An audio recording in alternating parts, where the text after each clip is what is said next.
Bem-vindos, pessoal, a mais um programa do nosso canal História do Brasil como você nunca viu. Antes de tudo, se inscrevam, né? Adiram ao canal, fazendo a inscrição, colocando o tal sininho. Já somos aí, acho que 6 mil, não é? Inscritos do canal, usuários e espectadores. A gente fica muito feliz, agradece. E, bom, tivemos um tempo sem os vídeos, pelo problema da gravação, não é? A estrutura que de fato é muito pequena. Mas resolvemos então tentar com esse novo sistema aqui que a gente está aplicando. Hoje o tema são os duques da nobreza brasileira. Vamos tentar ser relativamente sucintos para não ficar um programa muito grande, não é? O nosso canal tem tentado fazer vídeos de no máximo 15 minutos. Bom, os duques do Brasil são 3, não é? A Duquesa de Goiás, o Duque de Santa Cruz e o Duque de Caxias.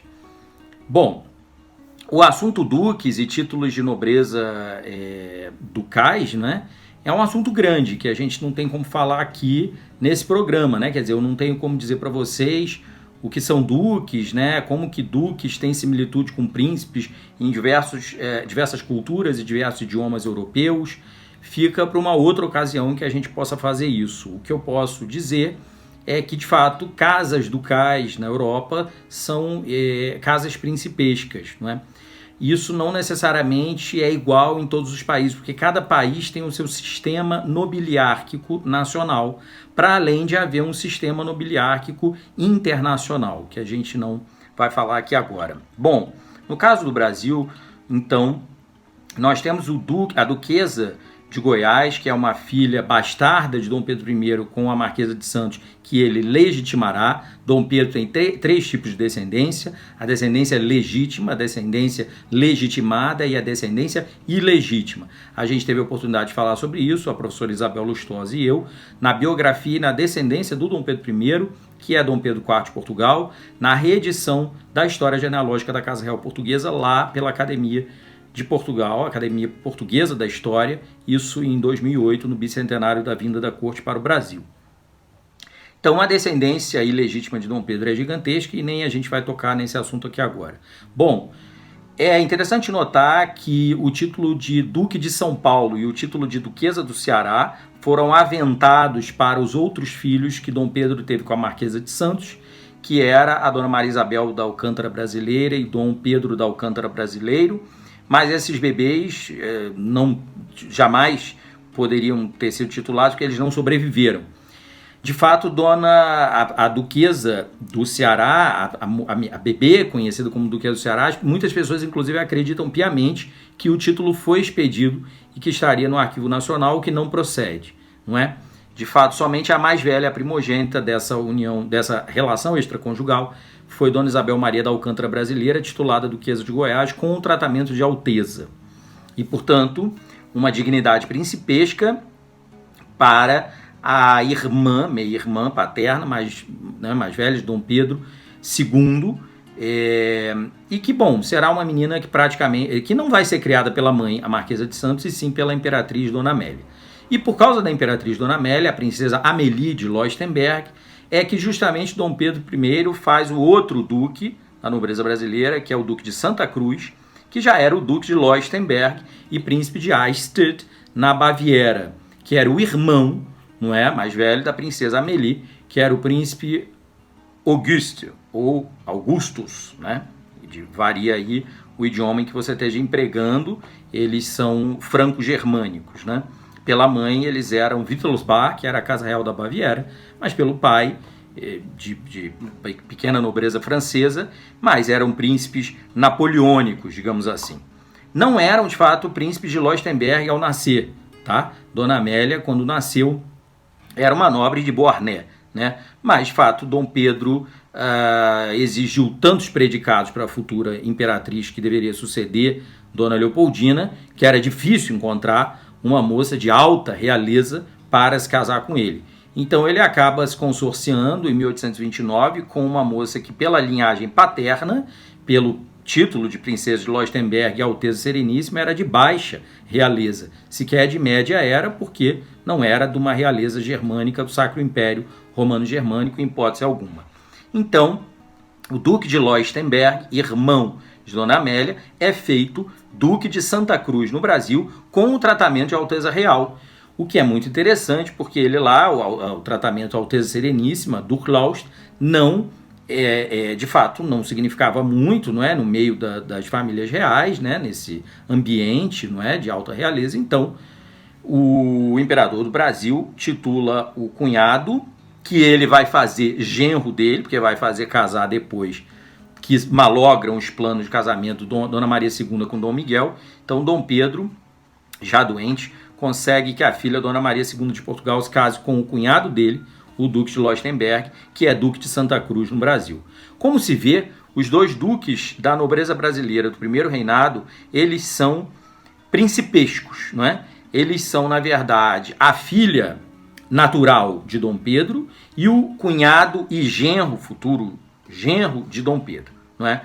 Não é o caso do terceiro duque da história do Brasil, que é o Duque de Caxias, o marechal do exército Luiz Alves de Lima e Silva, que de origem era de uma família de nobreza luso-brasileira, não alta nobreza, em hipótese alguma isso, mas uma família antiga e tradicional, fidalga, da aristocracia brasileira, portuguesa, luso-brasileira, como eu disse, militar, com um tônus absolutamente militar, uma linhagem militar que era a linhagem do pai do Duque de Caxias, que foi o brigadeiro Francisco de Lima e Silva, que foi o regente do Império do Brasil e que foi quem, ao fim e ao cabo, fortemente influiu para que Dom Pedro I abdicasse, não é? E que foi quem fez o menino imperador Dom Pedro II ser aclamado imperador. Isso lá em 1831. O filho do brigadeiro regente do Império, do brigadeiro Lima e Silva, será o grande marechal Luiz Alves de Lima e Silva, que vencerá batalhas para a consolidação do Império do Brasil no que hoje a gente chama de Nordeste, não é? Brasileiro, mas que eram as províncias antigas luso-americanas, que tinham dificuldade em aderir à independência do Brasil. Então, ele será titulado Barão de Caxias, por causa da cidade de Caxias, no Maranhão, e depois ele subirá em todos os degraus hierárquicos, né, e de gradação da nobreza estatuída no Brasil, uma nobreza essa que, evidentemente, tem os moldes na nobreza portuguesa, né? Então, os títulos são barão, visconde, conde, marquês e duque. Há, evidentemente, outros títulos de nobreza, a gente não vai comentar aqui sobre isso, mas o marechal Luiz Alves de Lima e Silva, que, evidentemente, no início não era nada disso, era um tenente.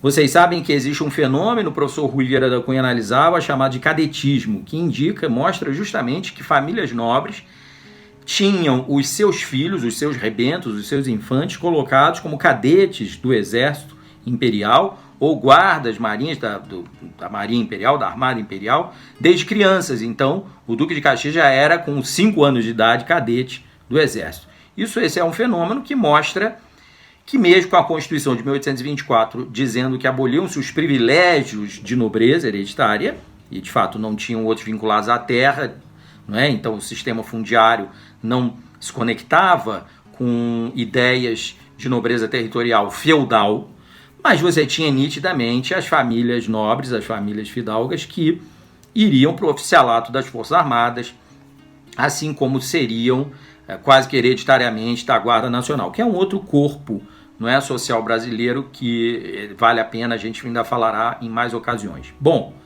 o Duque de Caxias só não foi Visconde de Caxias, porque ele foi barão, ele foi conde, ele foi marquês e ele foi duque. Então, ele de fato, como se sabe, ele é o condestável do Império na visão dos seus biógrafos, quer dizer, ele é o nobre brasileiro que mais trabalhou pela manutenção da monarquia, do Império e da Casa de Bragança no Brasil. Sobre ele, evidentemente, nós poderemos ainda e faremos live, não é? Falaremos muito mais quando possível. Por fim, eu conto para vocês que o título de Duque de Santa Cruz, que Dom Pedro I com o qual Dom Pedro I havia titulado seu cunhado e futuro genro, seria também empregado para titular o marido da princesa imperial Dona Isabel, herdeira do trono, conforme uma recomendação da imperatriz viúva Dona Amélia para Dom Pedro II. Uma recomendação que o Dom Pedro II nunca cumpriu, nunca ligou, nunca se incomodou, e que foi um fator, essa da titulação de Dom Gastão, marido de Dona Isabel, como Duque de Santa Cruz, foi um fator complexo na história desse casal herdeiro, porque Dona Isabel passou a assinar o título do marido, um título francês. Em francês é Condé, né? Fala tudo rápido e junto. Mas um título que em português criava uma basófia, né? Que era desairoso, era um título completamente jocoso, não é? Em português, o título ficava Conde Deu. As pessoas pronunciavam isso, como eu disse, com basófia, com jocosidade. Era uma coisa um tanto ridícula, não é? Do procedimento, não é, oficial que se tinha do ponto de vista protocolar, que era o chamamento, não é, o título pelo qual você designava o príncipe imperial consorte do Brasil, marido da princesa imperial, que não era chamado de príncipe imperial consorte, não era chamado de duque de Santa Cruz, não era chamado com o próprio título nominal de dom. Claro, o título nominal de dom dele consta do contrato matrimonial, consta, depois vai constar das honras fúnebres dele, muito no futuro. É um título que existiu e que pouco era usado, não é? A chamamento do príncipe consorte, que foi marechal do exército brasileiro pelo casamento e depois de modo verdadeiro na Guerra do Paraguai, mas usava o título francês, assinava em português Gastão de Orleans, Conde de, e Dona Isabel se assinava Isabel Condessa de, uma assinatura privada. Ela se assinava Princesa Imperial Regente nas ocasiões que regia e se assinava Princesa Imperial, Isabel, Cristina quando era novinha. Teve várias assinaturas, a Princesa Dona Isabel, mas sem dúvida a assinatura Isabel Condessa de era uma assinatura que mostrava fidelidade ao marido, mostrava acatamento, a pertença do marido à realeza francesa. Vejam bem, pessoal, por favor, não entendam que o Conde de, o príncipe Dom Gastão, ele era nobre, como se fala. Isso é um erro crasso de um ponto de vista historiográfico, repetido a esmo nos livros de história, não é? Dizer que o marido da princesa Dona Isabel era um nobre francês. Não, ele não era nobre, ele era um príncipe de Orleans, de Bourbon-Orleans, Alteza Real, etc, etc, da mais alta realeza possível, mas ocorre que o título de Conde de é um título feudal de apanágio da Casa Real Francesa, que era aplicado a ele, foi aplicado desde que ele nasceu, o avô o titulou, ok? Então, esclarecida essa dúvida, que eu ainda posso esclarecer mais se vocês quiserem, todos os irmãos e primos irmãos dele eram duque de alguma coisa, duque de Aumale, duque de Penthièvre, duque de, enfim, ou o príncipe de Joinville, que é o tio dele, que fez o casamento dele com Dona Isabel, mas ele foi titulado Conde de ao nascer, em homenagem à cidade de Eu, né, na Normandia, na França, mas a população, homenagem ao povo, à história, ao castelo, que no futuro ele comprará esse castelo, justamente porque ele era afeiçoado ao título dele, afeiçoado à pequena cidade de Eu, mas um título que no Brasil, no Império Brasileiro, no Brasil, causava, como eu disse, basófia, não é? E que Dom Pedro II nunca resolveu a situação, alegando que a Constituição do Império designava o título e os tratamentos do príncipe imperial consorte. Não designava nada, na verdade o que Dom Pedro II tinha era uma implicância imensa com o genro, que nós explicamos muito, não é? No livro Alegrias e Tristezas, que é o livro que a professora Fátima Argon e eu lançamos, não é? E estamos lançando ainda, a pandemia impediu alguns lançamentos, então nós explicamos a relação sinuosa, tortuosa, que Dom Pedro tinha com o seu genro e primo e praticamente sobrinho, que era Dom Gastão, não é? Bom, então com isso a gente explica que os títulos ducais foram esses três, poderia ter havido outros. No livro Alegrias e Tristezas eu também explico, na parte dos titulares isabelinos e isabelistas, que o Marquês de Tamandaré, o almirante Marquês de Tamandaré, seria feito o Duque de Tamandaré na ascensão de Dona Isabel ao trono, isso na transição do segundo para o terceiro reinado. Isso é ululante porque a conexão com ela era absoluta e, de fato, Dona Isabel o elevou tanto a Conde de Tamandaré quanto a Marquês de Tamandaré. Então, a titulação do almirante Tamandaré como Duque de Tamandaré era coisa de meses ali na ascensão isabelina. Não ocorreu porque a própria imperatriz Dona Isabel, que não foi, né, só foi imperatriz no exílio, não ascendeu ao trono imperial brasileiro em 1889 nem em 1890, que era para quando estava programada essa ascensão, porque houve o golpe militar de 15 de novembro de 1889. Então, pessoal, é isso. Muito obrigado. A gente deixa para próximos episódios falar mais detalhadamente sobre esses personagens, essas filigranas, não é? Esses títulos e tratamentos, etc. Muito obrigado.